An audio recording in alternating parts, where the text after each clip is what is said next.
Hi everyone, today I've got the absolutely amazing Laura Daligan with me. Laura, please could you introduce yourself and share how you were drawn to Avalon? Yeah, absolutely. Hi everybody, my name's Laura Daligan and I've been living here in Avalon for 9 years now. 9 years, that's a proper witchy number to be living here. And it was one of those things where I always came here to visit, but I never expected to live here. And when I left London, it just called me. I thought, I'll just stay there for a few months. 9 years later, here I am. But it is a place that's hard to leave because it's got so much magic, and you get so used to the energy of having the goddess and the god and the land being so sacred that it does really inspire you daily. So it's living in the other world, living here basically. I work as an artist and I'm a tarot reader, and as an artist I'm really inspired by the land here. So it's a really magical place because I really tune into the energy of the land and of the animals of the area when I paint. And I paint sacred drums, and that's something that's really taken off since I've moved here, since I've lived here. And also I run lots of workshops and courses online and in person. So being here has fed and inspired me as much as I hope that I can give something back and share some inspiration as well. This year, the Goddess Conference is centred around the Crone and the archetype of the wise woman. And so my question is, how do you work with the Crone in your spiritual practice, and what does the Crone archetype mean for you? Absolutely. I feel like the Crone archetype is one of the most neglected archetypes and one of the most important ones to reclaim.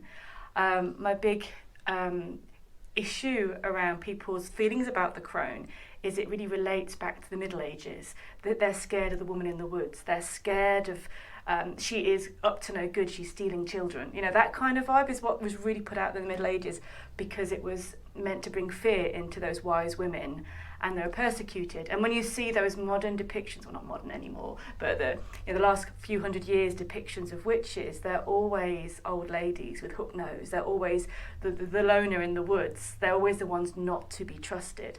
And I think that has been really damaging for women and for also for men and for our connection with wisdom and with womanhood. And I think working with the Crone and reclaiming that energy is so healing and beneficial. Not only do we live in a society that's terrified of age, this is literally terrified of getting old, we also live where it's like we've cut off our own head, we've cut off our wisdom, we've cut off our connection. And I think when you cut out the Crone and you cut out respecting the elderly and respecting the wisdom, we keep repeating the same mistakes. We don't get that guidance, we don't get that reassurance. So I think it's so important to reclaim the Crone and to respect and love the wisdom of the elderly, of the old women and of the old men. And I think the more we respect that, it's almost like it gives them permission to embody that as well, to embody that ancient wisdom. So for me, it's a real important thing to redefine age and to redefine the Crone. I think the word Crone comes from an insulting word of carrion, like the birds that are eating all of the scraps of the meat. It was meant to be an insulting term in the Middle Ages, and I feel like I love that people reclaimed it and they're loving the word Crone and they're saying, this is me, I'm embodying it, or embodying that time of life. And we're taking what was an insult and what was something that was degradatory to be something that is empowering and loved. But still, sometimes when I do tarot work and I go to events, people say that they didn't expect me to be young, they expected me to be old with and kind of an old lady. And there's this kind of depiction of you, if you're wise or if you are into being an oracle or into being a seer, that you are depicted as an old-fashioned Crone, and not sometimes in a flattering light. And so there is still much that archetype out there still about people kind of degrading elderly, degrading the idea of a witch and a seer. So my thoughts about reclaiming the Crone and connecting back with that energy, I do a course called Goddess Awakening, and we really work through the different elements, and the Crone's my favourite. It's the one we end up at the end of the course. You've done all the other work, you've done all the embracing the maiden, embracing the mother, the lover, the queen, embracing the warrior, and you get to relax by the fire with the Crone. crone. And I just think that is the loveliest thing. And that's how I see the crone. I see it by the winter time of the year. It's obviously November when we're filming this, and when the trees are empty and bare and it's quite barren out there, and you gather the wood and you light the fire and you sit around and you tell stories, and the crone holds all of the stories, so you get to listen to all of the wisdom that she's gathered up over the years. That makes me really, really, really happy, and it's very comforting.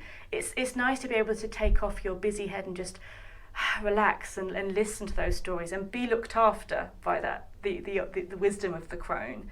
For me, she will have. I alwawas see her sitting around a fire. Whatever goddess crone you're thinking of, it could be the Cailleach, it could be, Hecate, or was it La Loba, the half wolf woman.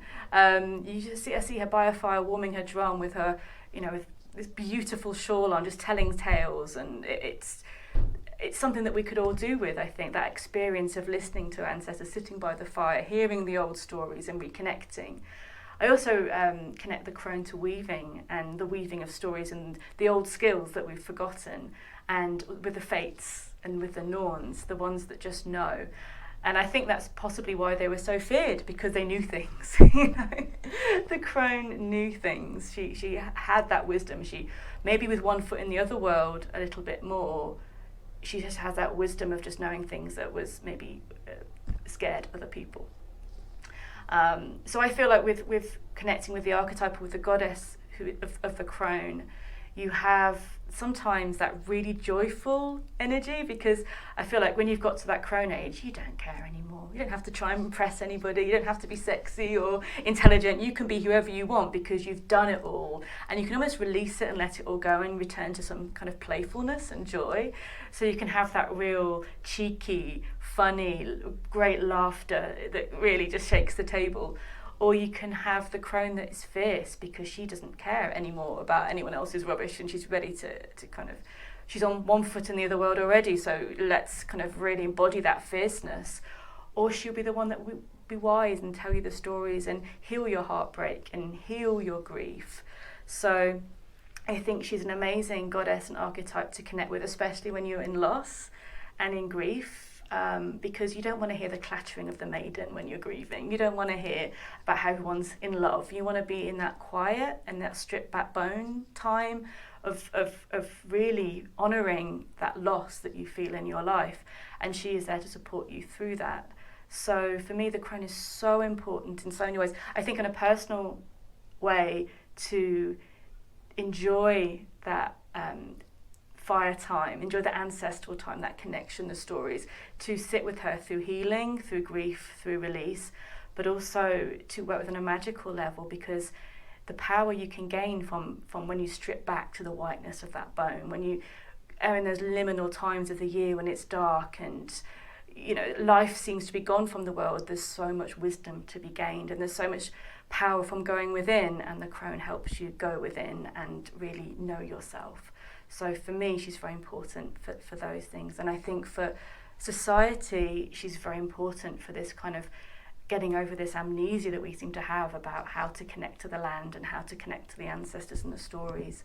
I think she's very important for everyone to redefine how we approach the elderly. We don't shut them away and kind of feed them TV, but to listen to them and to bring them back as part of the family and to listen to their stories. I wanted to say it as well, I was just thinking about the crone, and I've talked about all these different aspects, but the idea of the fairy godmother and the blessings of I really connect with the fae, and I connect with the fairy realm, and the idea that we were brought up with our fairy tales, but they all have threads of truth in the fairy tales, and I find the fairy godmother or goddess mother, or however you want to say it, is a really powerful connection to that crone in that kind and giving and generous nature. So that in all the stories you can make those wishes. Well, you can do that in the real world too. I feel it's a bit like the Norns, a bit like a guiding spirit, but with a fairy god or goddess mother, you're able to have that personal relationship that maybe you might not have with your grandparents, or maybe you're not able anymore to talk to them with, but they do have that. I know it's not like Disney where you put a magic wand and everything's better, but there is that sparkle, and you can reignite the magic in your world, and you can have a space to make those wishes with a fairy godmother vibe as well. So I definitely think that's a different aspect of the crone in that fairy way, where you can reinvent or reimagine yourself in a place where you can make those wishes and ask for that kind of that magic in your life. So that's one. I think it's good to talk about that as well, because we talk a lot about the wildness of the crone, but sometimes that gentle, caring nature as well. The big-hearted, loving, the big-hearted, like and with that sparkle, that real sparkle in the heart. There's an amazing painting by Brian Froud of the fairy, and she's kind of this sparkling old lady with just such warmth and kind and giving, and the archetype of that is something I think that is just wonderful to connect with.